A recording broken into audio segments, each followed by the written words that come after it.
ओम नमो भगवते वासुदेवाय।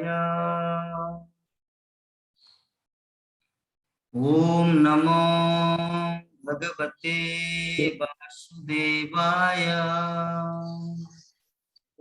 नमो ओम नमः भगवते भगवते वासुदेवाय। वासुदेवाय। नमो भगवते वासुदेवाय। नमो भगवते नमो भगवते वासुदेवाय। वासुदेवाय। नारायणं नमस्कृत्य नारायणं नमस्कृत्य नरं चैव नरोत्तमम् नरं चैव नरोत्तमं नरोत्तमम् देवीं सरस्वतीं व्यासं देवी सरस्वतीं व्यासं ततो जयमुदीरये। ततो जयमुदीरये। नष्टप्रायेषु अभद्रेषु नष्टप्रायेषु भद्रेषु नित्यं भागवत सेवया नित्यं भागवतं सेवया भगवती उत्तम श्लोके भगवती भगवती श्लोके भक्तिर्भवति नष्टिकी। भक्तिर्भवती नस्तिकी। श्रीमद् भागवतम प्रथम स्कंद अष्टम अध्याय श्लोक संख्या 29। न वेद कश्चित् भगवंश्च चिकीर्षितम् न वेद कश्चित् भगवान् चिकीर्षितम्। सुर को याद रखना, हाँ, गड़बड़ नहीं करना, अच्छी तरह सुन लीजिए। न वेद कश्चित् भगवंश्च चिकीर्षितम् न वेद कश्चित् भगवान् चिकीर्षितम्। तवेहमानस्य निनाम विडम्बनम् देहमानस्य निर्वाणं विवण्णम्। तवेहमानस्य निनाम विडम्बनम् देहमानस्य निर्वाणं विडम्बनम्। न जस्य कश्चिद् यतोऽस्ति कर्हि चेत् नागस्य कश्चित् हितो अस्ति कर्हिचित्। न जस्य कश्चिद् यतोऽस्ति कर्हि चेत् नागस्य कश्चित् हितो अस्ति कर्हिचित्। अद्वेष्य यस्मिन् विषमामतिर्निनाम् अद्वेष्य यस्मिन् विषमामतिर्निर्णाम्। अद्वेष्य यस्मिन् विषमामतिर्निनाम् अद्वेष्य अस्मिन् विषमामतिर्निर्णाम्। हरे कृष्ण। हरे कृष्ण। न वेद कश्चित् भगवान् चिकीर्षितम्। न वेद कश्चित् भगवान् चिकीर्षितम्। तवैहमानस्य नीनां विडम्बनम्। भावेहमानस्य निरनाम विडम्बनम्। न जस्य कश्चित् द्वैतावस्ति कहिर्चित्। न जस्य कश्चिद् जस्य कश्चित् हितो अस्ति कर्हिचित्। यस्मिन् विषमामतिनीनाम्। अद्वेष यस्मिन् यस्मिन् विस्मामतिरनिरनाम् हरे कृष्ण। हरे कृष्ण। न वेद कश्चिद् भगवान् कृषितम् न वेद वेद कश्चित् भगवानाचिकीर्षितम् तवे मानस्य नृणां विडम्बनम् तवेहमानस्य निरनाम विडम्बनम् नो यस्य कश्चिद् इतो अस्ति कर्हिचिदो न यस्य यस्य कश्चित् हितो अस्ति करहिचित् द्विषत्र यस्मिन् विस्मां मतिर्निर्णाम् द्वेष्य यस्मिन् विस्मामतिर्निलीनाम् हरे कृष्ण। हरे कृष्ण। न वेद कंसित भगवन्तवंशी कीर्षितम् न वेद न वेद कञ्चित् भगवान् भगवन् कीर्तितम् चिकीर्षितम् स्वेह मानस्य निर्णाम विडम्बनम् हे मानस्य निरीनाम विडम् न जस्य कश्चिद् योतस्ति कैर्हिचिद न न यस्य कश्चित् वस्ति बहिर्चित् अद्वेष यस्मिन् विषमामतिर्निर्णाम् देस्य यस्मिन् विस्मतिरनिरनाम् कृष्ण। हरे कृष्ण।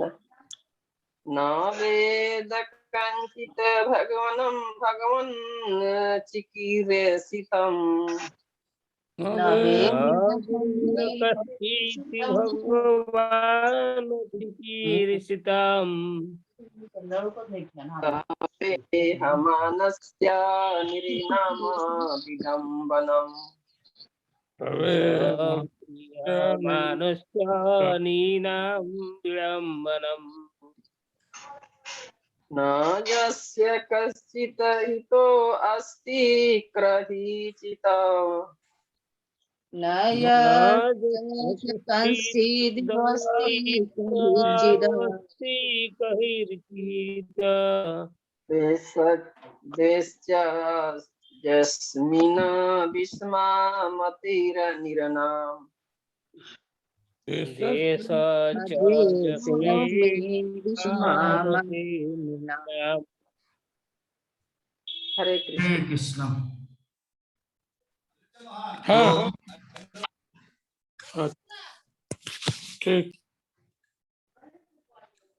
यहाँ पे जो हम बता रहे हैं न जस्य कश्चित हितोस्ति करहिचित, यहाँ पे जो त लगा है तो यहाँ पे अ बच रहा है तो ओ यहाँ पे लगेगा। अगर इसको द बोलेंगे तो यहाँ पे देशस्य होगा, लेकिन अभी यहाँ पर अगर तो लगाएंगे तो यहाँ पे अ बच रहा है, तो तब यहाँ पर होगा अद्देश्य जस्मिन विषमा मति। कारण समझे कि मैं यहाँ पे ओ क्यों बोल रहा हूँ अद्देश्य, क्योंकि यहाँ पे जो ये रेफ है ना, इसमें ओ बच रहा है, ये संस्कृत का नियम। तो चलिए माता जी अनुवाद तात्पर्य को पढ़िए तो। हरे कृष्णा। सभी वैष्णवों को दंडवत प्रणाम। हे भगवान, आपकी दिव्य लीलाओं को कोई समझ नहीं सकता, क्योंकि वे मानवीय प्रतीत होती है और इस कारण भ्रामक है। न तो आपका कोई विशेष कृपा पात्र है, न ही कोई आपका अप्रिय है। यह केवल लोगों की कल्पना ही है। आप पक्षपात करते हैं। हरे कृष्ण। तात्पर्य प्रभुपाद के द्वारा, पतित आत्माओं पर भगवान की कृपा समान रूप से विपरीत होती है। वे किसी से शत्रुता नहीं रखते। भगवान को मनुष्य समझने की धारणा ही भ्रामक है। उनकी लीलाएं मनुष्य की ही सदृश प्रतीत होती है, लेकिन वास्तव में वे दिव्य होती है और किसी भौतिक कलमश से सर्वथा रहित होती है। निस्संदेह वे अपने शुद्ध भक्तों का पक्षपात करने वाले माने जाते हैं, लेकिन वास्तव में वे कभी पक्षपात करते नहीं, जिस प्रकार की सूर्य किसी का पक्षपात नहीं करता। सूर्य की किरणों से कभी कभी पत्थर भी बहुमूल्य बन जाता है, जबकि एक अंधा व्यक्ति प्रचुर सूर्य प्रकाश में रहकर भी देख नहीं पाता है। अंधकार तथा प्रकाश दो विपरीत धारणाएं हैं, लेकिन इसका अर्थ यह नहीं होता है कि सूर्य अपनी किरणों का वितरण करने में पक्षपात करता है। सूर्य की किरणें सबों के लिए प्राप्य है, लेकिन ग्रहणकर्ताओं की क्षमताएं भिन्न भिन्न है। मूर्ख लोग सोचते हैं कि भक्ति तो भगवान की चटुकारिता करके उनकी विशेष कृपा प्राप्त करना है। वस्तुतः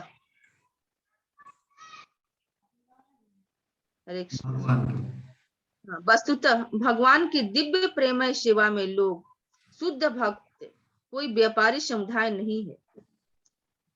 व्यापारी वर्ग धन के विनिमय में सेवा करता है, लेकिन शुद्ध भक्त ऐसी लेन देन के लिए सेवा नहीं करता। अतएव भगवान की कृपा का द्वार उसके लिए सदैव खुला रहता है। विपदाग्रस्त तथा जरूरतमंद लोग, जिज्ञासु या विचारक व्यक्ति भगवान को किसी लाभ सिद्धि के लिए उनसे अस्थायी संबंध स्थापित करते हैं, लेकिन जब उसका कार्य सिद्ध हो जाता है तो वे भगवान से कोई नाता नहीं रखते। कोई दुखियारा व्यक्ति यदि तनिक भी पवित्र होता है तो भगवान से छुटकारे के लिए प्रार्थना करता है, लेकिन जैसे ही उसके कष्ट दूर हो जाते हैं, बहुधा ऐसे आर्त व्यक्ति भगवान से आगे अपना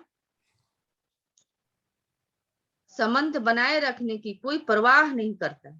यद्यपि भगवान की कृपा का द्वार उसके लिए खुला रहता है, किंतु वह उससे कतराता है। एक शुद्ध भक्त तथा मिश्रित भक्त में यही अंतर है। जो लोग भगवान की सेवा के बिल्कुल विरुद्ध रहते हैं, वे निकृष्ट अंधकार में रहे हुए माने जाते हैं। जो आवश्यकता के समय भगवान से प्रार्थना करते हैं, वे कृपा के आंशिक पात्र हैं, और जो भगवान की सेवा में निरंतर लगे रहते हैं, वे भगवान के पूर्ण कृपा पात्र होते हैं। भगवान की कृपा प्राप्त करने में ऐसा पक्षपात ग्रहणकर्ता के सापेक्ष है, न कि परम कृपालु भगवान के पक्षपात के कारण। जब भगवान अपनी पूर्ण कृपामय शक्ति द्वारा जगत में अवतरित होते हैं तो वे मनुष्य की भांति क्रीड़ा करते हैं। अतः ऐसा प्रतीत होता है कि वे अपने भक्तों का पक्षपात करते हैं, लेकिन यह तथ्य नहीं है। ऐसे पक्षपात की प्रतीति के बावजूद उनकी कृपा समान रूप से वितरित रहती है। कुरुक्षेत्र के युद्ध स्थल में भगवान के समक्ष जितने भी व्यक्ति युद्ध में मरे, उन सब को पात्रता के विचार किए बिना ही मुक्ति मिल गई, क्योंकि भगवान के समक्ष मृत्यु होने से मरने वाले जीव सभी कर्म फलों से शुद्ध हो जाता है और मरने वाले व्यक्ति को परम धाम में कहीं न कहीं स्थान मिलता है। यदि मनुष्य सूर्य किरणों से के समक्ष बैठे तो उसे निश्चित रूप से उष्मा तथा पराबैंगनी किरणों का लाभ होता है। निष्कर्ष यह निकलता है कि भगवान कभी पक्षपात नहीं करते। सामान्य मनुष्य का यह सोचना गलत होता है कि वे पक्षपात करते हैं। हरे कृष्ण। हरे कृष्ण। तो इस प्रकार हमारा ये श्रीमद् भागवतम का प्रथम स्कंद 8वां अध्याय श्लोक संख्या आज 29 नंबर पे हम लोग डिस्कस करेंगे। तो कल हम लोग चर्चा किए थे 28 नंबर श्लोक पर। तो उसमें से आज हमारे बहुत सारे भक्तगण ओवरव्यू लेके प्रस्तुत है। तो मैं चाहता हूं कि सभी भक्तगण 5-5 मिनट करके बोले। और विभा माता जी जबकि इस हफ्ते में उनको एक दिन समय मिलता है, इसीलिए वो थोड़ा 6-7 मिनट भी हो जाए। तो सर्वप्रथम हमारे विश्वनाथ प्रभु जी कल के क्लास के विषय में जो कुछ चर्चा हुआ है उसमें से कुछ पॉइंट जो प्रभु जी को अच्छा लगा या जो हमारे लिए कुछ अच्छा उपदेश है, प्रभु जी बोलेंगे। हरे कृष्ण।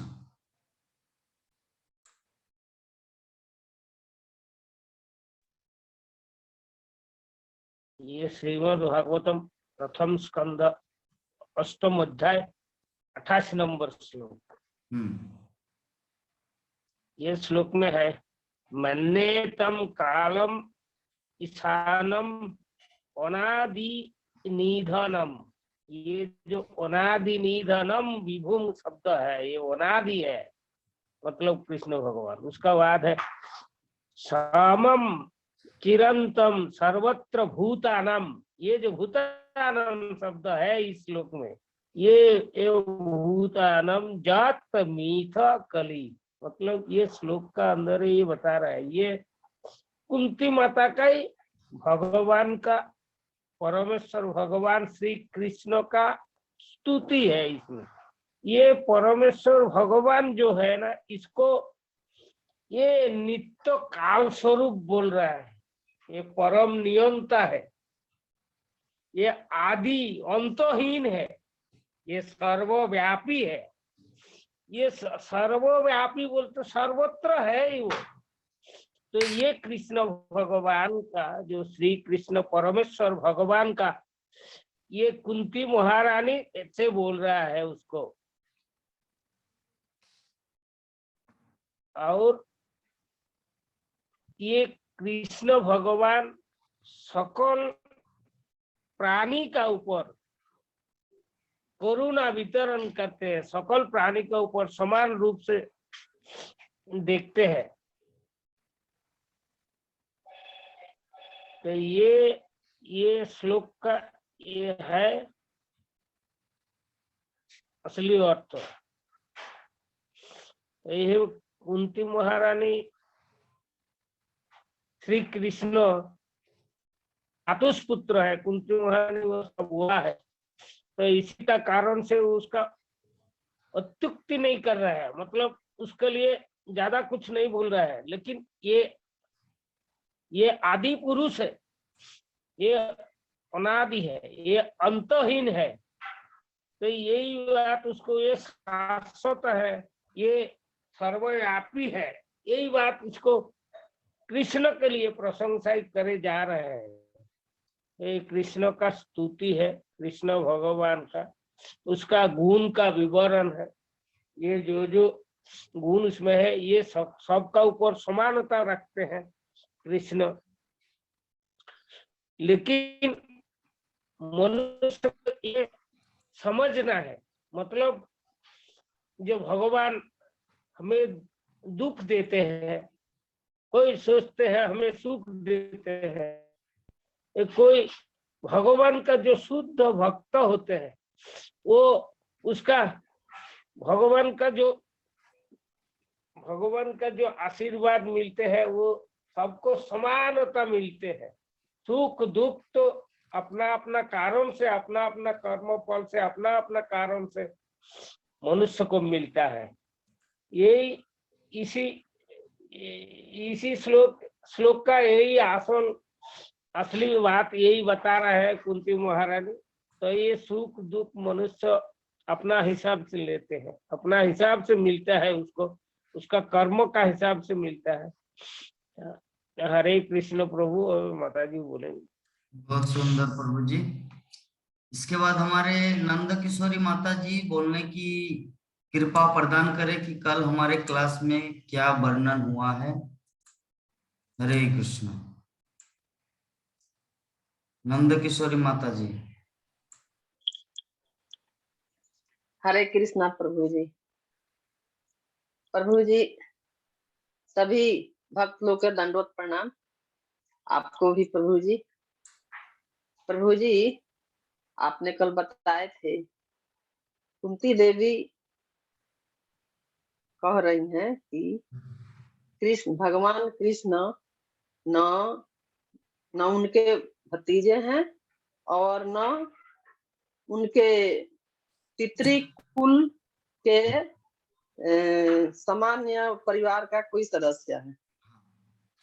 कुंती देवी जानती थी कि भगवान आदि है, भगवान कृष्ण आदि और परमात्मा स्वरूप सभी को हृदय में वे वास करने वाले।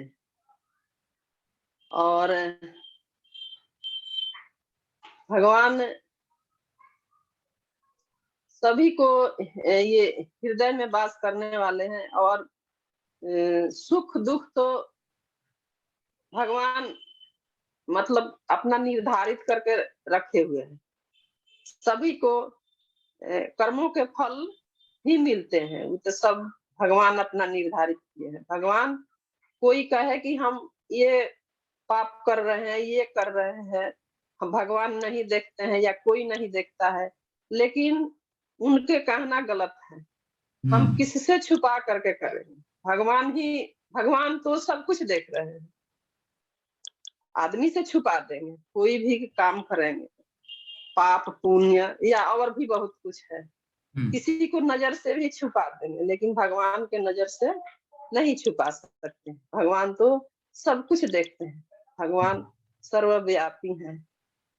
और प्रभु जी और बताए थे कि भगवान के आदेश के बिना एक पत्ता नहीं हिल सकता।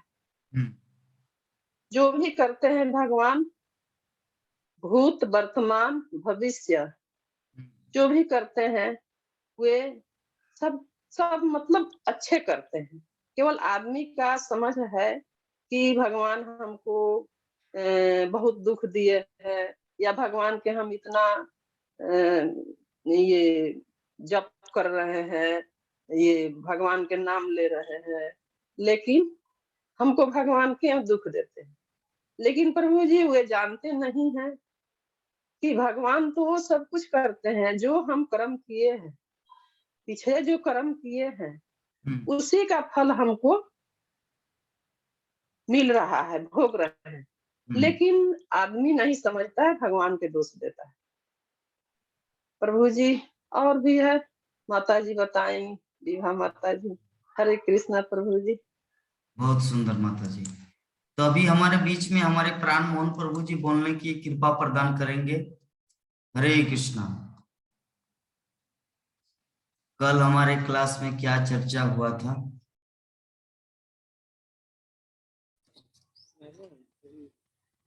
हरे कृष्णा प्रभु जी। हरे कृष्णा।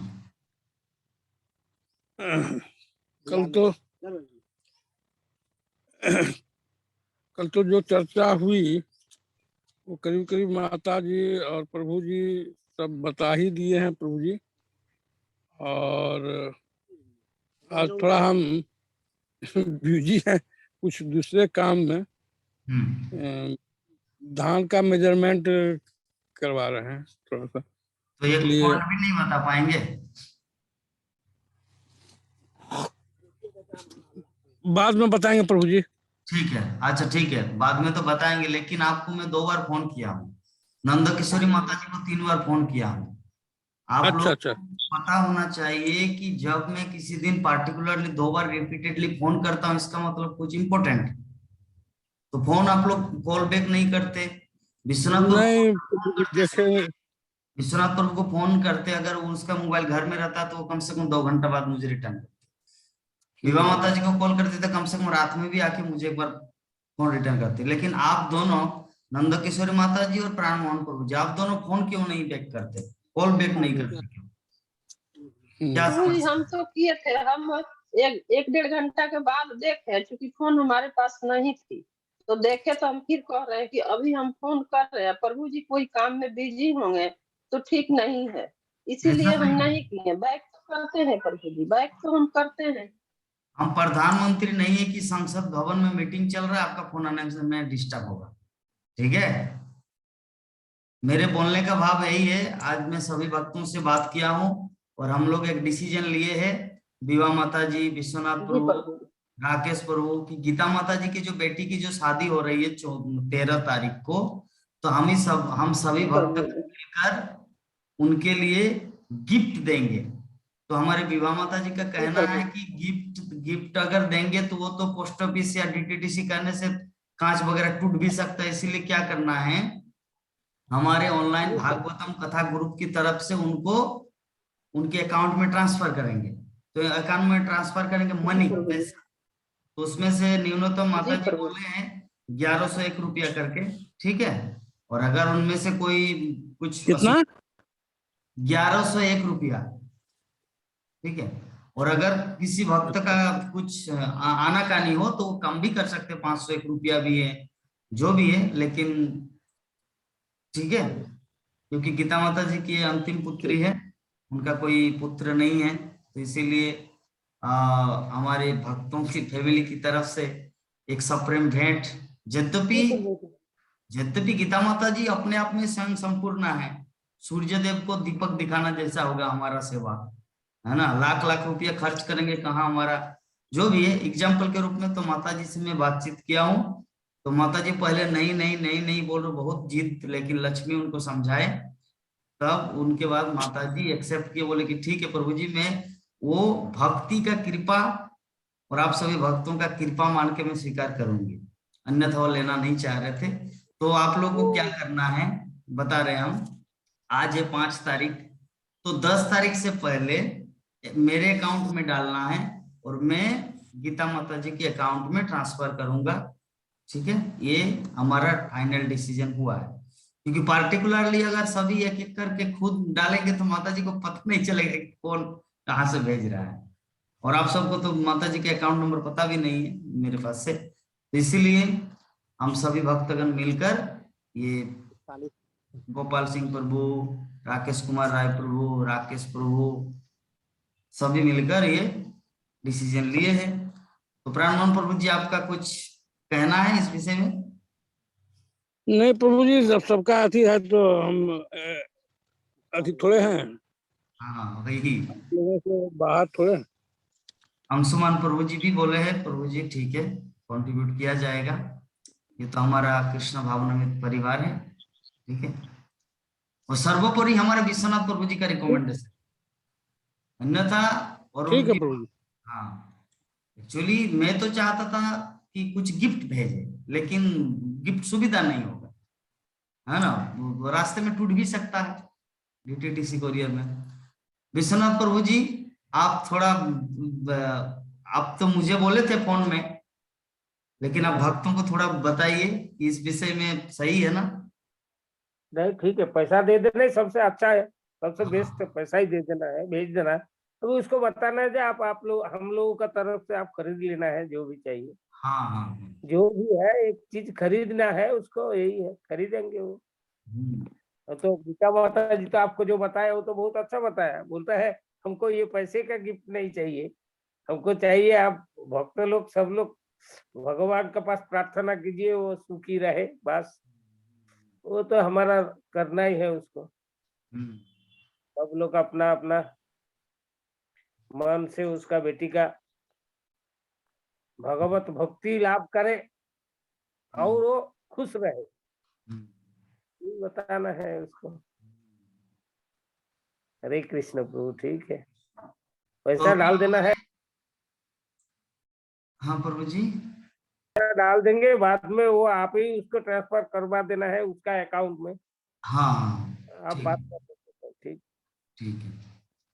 तो अभी हमारे अंतिम और लास्ट 2 स्पीकर बचा है, एक है हमारे मुरारी और दूसरा है हमारे सबका मुरारी का जो सोर्स, उनकी भी मौसी, प्रेरणा देने वाली, भक्ति सिखाने वाली विभा माता जी। तो विभा माता जी का अगर हम लोग पहले ओवरव्यू ले लेंगे तो मुरारी दुखी होगा, तो हम चाहते कि पहले मुरारी का ही 2 मिनट या 3 मिनट का जो भी है कृष्ण कथा मुरारी का सुन लेते हैं, उसके बाद विभा माता जी ओवरव्यू प्रदान करेंगे। और एक चीज सभी भक्तों को बताने जा रहा हूँ, ये जो गीता माता जी की बेटी की शादी के उपलक्ष्य में ये जो सोर्स, जिन्होंने ये ज्ञान या जिन्होंने ये टेक्निक या जिन्होंने आइडिया दिया, वो हमारे विभा माता जी। उन्होंने ही मुझे फोन करके बोले कि प्रभु जी, हम सब जब एक कृष्ण भावनामृत परिवार है, और जब सबको माता जी ने इनवाइटेशन कार्ड दिया अपनी बेटी की शादी के लिए, तो ये हमारा एक धर्म है और एक कर्तव्य है और एक ग्रेटिट्यूड है कि उनकी प्रसन्नता के लिए, उनको सांत्वना देने के लिए, क्योंकि बेटी की विदाई में हर मार होती है ना। तो चलिए, उनको ये लगे कि हम सब एक परिवार है, तो माता जी के अनुरोध पर हम सभी भक्तों को कम्युनिकेट किए और यहाँ तक पहुंचे। तो पहले हम लोग मुरारी से श्रवण करेंगे और उसके बाद विभा माता जी का ओवरव्यू और हरे कृष्णा। हरे कृष्ण प्रभु जी, दंडवत प्रणाम। धन्यवाद, प्रणाम। सुनाना है कृष्ण भगवान का जन्म कैसे हुआ था। जब वासुदेव जी और देवकी का विवाह होने लगा तो कंस बड़े खुशी से रथ पर उनकी विदाई के लिए ले जा रहा था। तो आकाशवाणी हुई कि हे कंस, जिसे तू अपने प्यार से और खुशी से विदाई करने लेकर जा रहा है, उसी का 8वां पुत्र तेरा काल बनेगा, तेरा वध करे। तो कंस एकदम डर गया और मारने के लिए तलवार उठाया तो वासुदेव जी रोक लिए और बोले कि मुझे मार लो पर उनको मत मारो। तो उन दोनों को कारागार में डाल दिया। जब कारागार में डाला तब सब लोगों को पहरा देने के लिए बोला, तो वहां पहरा देने लगा। तो विष्णु जी एक बार प्रकट होकर बोले कि हे माता, मुझे अपने पुत्र के समान मुझे अपना पुत्र समझकर मुझे स्वीकार करे। तो स्वीकार करती हैं। फिर वही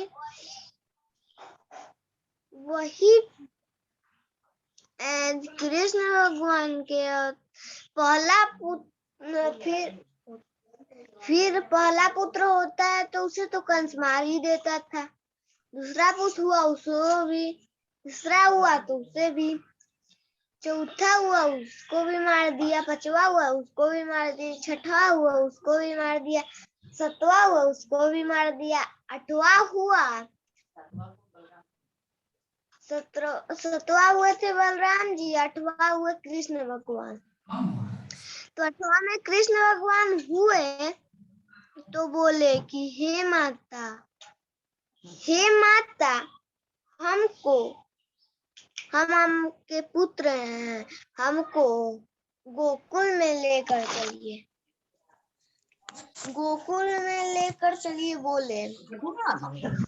तो गोकुल में लेकर जा रहे थे तो पूरा बारिश आने लगा। गंगा मैया उनके छूने के लिए हाथ निकाली तो अपना पैर नीचे कर लिए, फिर उनको किया तो फिर शेषनाग बरसात के छाए कर दिए। तो फिर जब बारिश छूट गया तब बरसात सामने आओ। आपका एक आंखें देख रहा है शिव की तरह, बीच में आओ। शेषनाग हट गए और फिर वो गोकुल में पहुंचे तब बोले थे कि हे पिताश्री, आप हमको गोकुल में दे दीजिएगा और रोहिणी वही है, उनको लेकर आइएगा। अच्छा। तो कृष्ण भगवान को वहाँ गोकुल में दे देते हैं और रोहिणी को वहां से कंस के पास लेकर आते हैं। तो सेना उन्हें सब जाग जाती है, बोलती है कि हे महाराज, देवकी का मुरारी जाता है कि मैं मारूंगा, तो जैसे फेंकने के लिए ऐसे गिराने के करता है तो मुरारी सुनते क्यों नहीं? तू जिसको मार रहा है ओ तेरा काल तो गोकुल में जन्म ले लिया है। और कंस डर जाता है कि कौन ने मुझे मारने के लिए गोकुल में जन्म लिया है। तो फिर उनसे पूछता है कि कौन गोकुल में जन्म लिया है।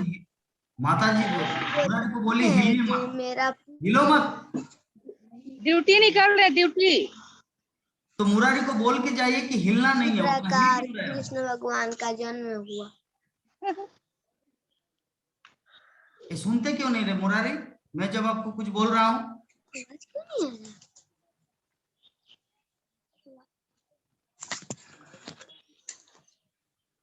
हरे कृष्णा। अरे आवाज क्यों नहीं आ रहा? मुरारी,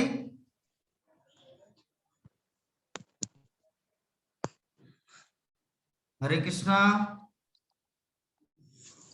अब बोलो। हरे कृष्णा। क्या आपको मैं इतना जो चिल्ला चिल्ला के बोल रहा हूँ उतना हिलिए मत, हिल रहे क्यों? आवाज नहीं आ रहा था प्रभु जी। ठीक है, और एक चीज बता रहे हैं, हिलना नहीं, ऐसे ऐसे हिल रहे तो हम लोग को चंचल हो रहा है। इससे पता चल रहा है कि हम मतलब हम लोग भी चंचल हो जाए, पागल हो जाएंगे, ऐसा नहीं होना है। और हिलना नहीं, और जी प्रभु। एकदम ऐसे बोलना है, साइड में नहीं होना।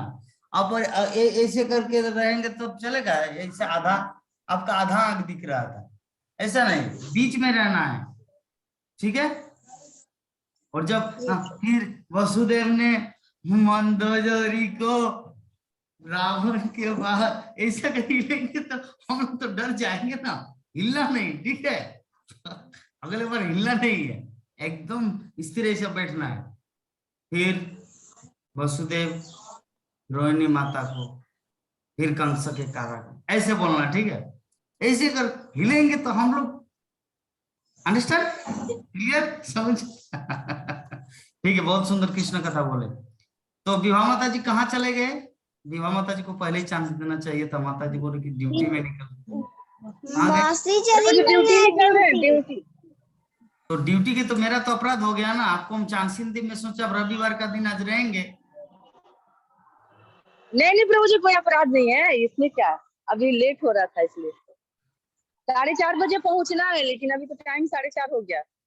4:22 हो गया, तब तो आज नहीं बोल पाएंगे आप ओवरव्यू। कोई बात नहीं, कल बोलूंगी ना। ठीक है, ओके। तो चलिए हम लोग शुरू करते हैं हमारा आज का जो, अच्छा 2 मिनट है समय इसमें। 2 मिनट अगर कोई बोल पाते ओवरव्यू में, तो हम लोग नेक्स्ट जो है 2 मिनट के बाद खत्म हो जाए, उसमें हमारा वो श्लोक के ऊपर डिस्कस किया जाएगा। अच्छा मुरारी, आपका खत्म हो गया जो कृष्ण कथा बोल रहे थे? 2 मिनट समय है, उसको पूरा कीजिए। तब नहीं वो पूरा हुआ था? जी प्रभु जी, पूरा हो गया है। पूरा हो गया ना? अच्छा, तो कालिया नाग की हम अभी प्रश्न करेंगे। जो ये किया, मतलब आप जो कथा बोले उसमें मैं प्रश्न करने का भी तो चांस दिया जाना चाहिए ना। जी प्रभु जी। अच्छा, तो वो जो कालियाना की पत्नी कृष्ण को क्या बोले कि हमारे पतिदेव की रक्षा करे ना कि? जी प्रभु जी। तो उसके बाद कृष्ण ने क्या उत्तर दिया उनको? कृष्ण ने उत्तर दिया कि वहाँ जहाँ वीर नाग को रहने वाला जगह है वहां जाइए। तो फिर कालिया नाग ने बोला कि हे प्रभु, मैं तो वहीं अपने पत्नी के साथ रहता था, पर गरुड़ जी हमको खा जाएंगे वहां यदि जाएंगे तो बोले कि नहीं, तुमको खाएंगे नहीं, बल्कि तुम्हारे इस चरण धूलि को देखकर तुम्हें नमस्कार करेंगे। चरण चिन्ह को देखकर। जी प्रभु जी। अच्छा, तब कहाँ पर जाने के लिए बोला उसको? रमन द्वीप। रमन द्वीप ये कहाँ पर है जानते हैं? लक्षद्वीप में, अंडमान निकोबार में।